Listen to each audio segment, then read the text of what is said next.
Mitch Seaworth's viewfinder, life roads, details, and quiet impact. From 32 states to the perfect photo, Mitch Seaworth lives for the moments most people miss. In a quiet stretch of North Dakota prairie, Mitch Seaworth waits behind a camera. The sun is low, casting long shadows across a line of cottonwoods. He's tracking the light, watching as it shifts minute by minute. There's no rush, no pressure to move on. This is how he resets, through stillness, detail, and a deep respect for the moment. I like when things slow down, he says. Photography teaches you how to pay attention.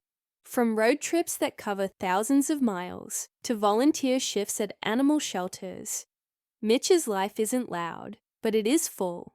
And from his home base in Bismarck, he's built a way of living that's defined by intention, not routine.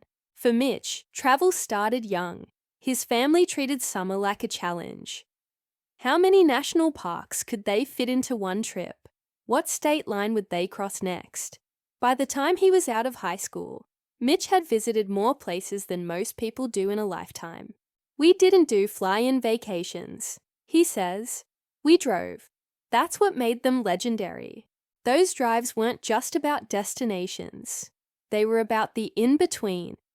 The truck stops in Nebraska, the mountain gas stations in Utah, the long quiet roads across South Dakota. Mitch remembers the meals just as clearly as the monuments. There's this roadside diner near Glacier that served the best pie I've ever had, and this gas station in Arizona made breakfast burritos that ruined me for all others. He laughs. We started keeping a list. We called them Trip Legends. He's now been to 32 states, not just passed through, explored. Many of those trips were built around national parks. Grand Canyon, Yellowstone, Zion, Glacier, Rocky Mountain, Bryce Canyon. But he's also visited places you won't find in travel brochures.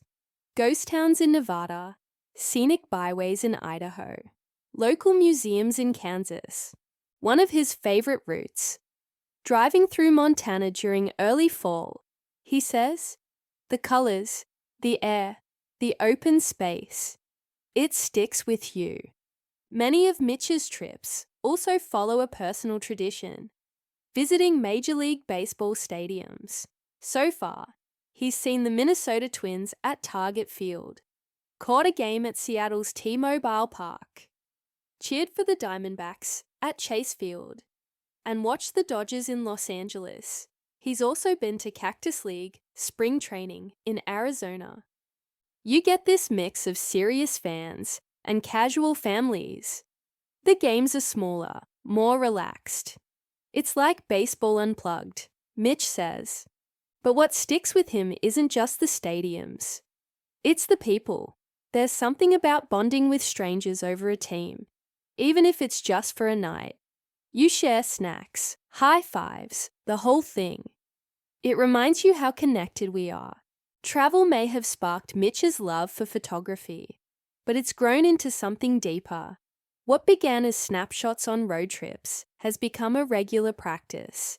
He now shoots everything from quiet landscapes to rodeos. The most satisfying photos aren't always the ones that get the most likes, he says.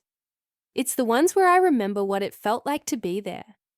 His favorites include a foggy morning over Lake Sakakawea, a frosty bridge in the winter, and a sea of red at a Huskers football game. For Mitch, photography is as much about patience as it is about skill. You have to wait for the right light, for the right second. It teaches you to slow down, to notice things most people pass by. He encourages anyone interested to take a photography class, even just a short one. It changes how you look at the world. You stop skimming and start studying. His camera gear is modest, but purposeful. He doesn't chase tech for the sake of it. I'd rather spend an hour framing a shot than 20 minutes flipping through settings I don't need, he says. When Mitch isn't on the road or behind a camera, you can usually find him volunteering, Over the years, he's worked with the Central Dakota Humane Society, the Salvation Army, local soup kitchens, and his church, where he helps manage live streaming services. His most meaningful experiences come from his time at the animal shelter.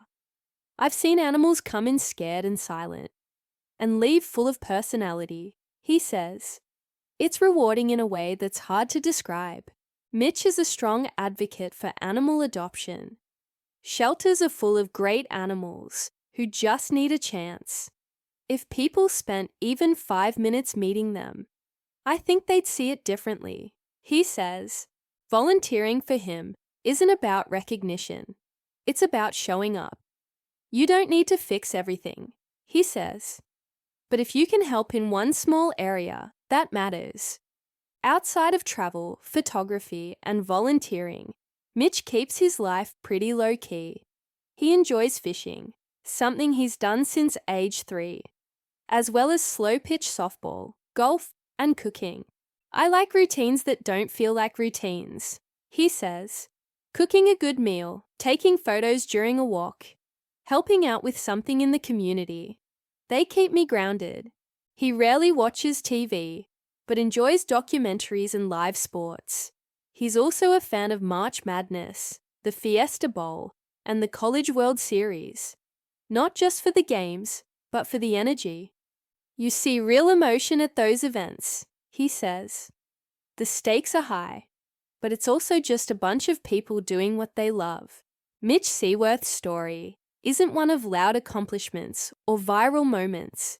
It's built from road trips, quiet service, thoughtful hobbies, and a strong connection to people and place. His philosophy is simple. Slow down, pay attention, and find the joy in everyday details. It doesn't take a lot to live a meaningful life, Mitch says. You just have to be willing to notice what's in front of you.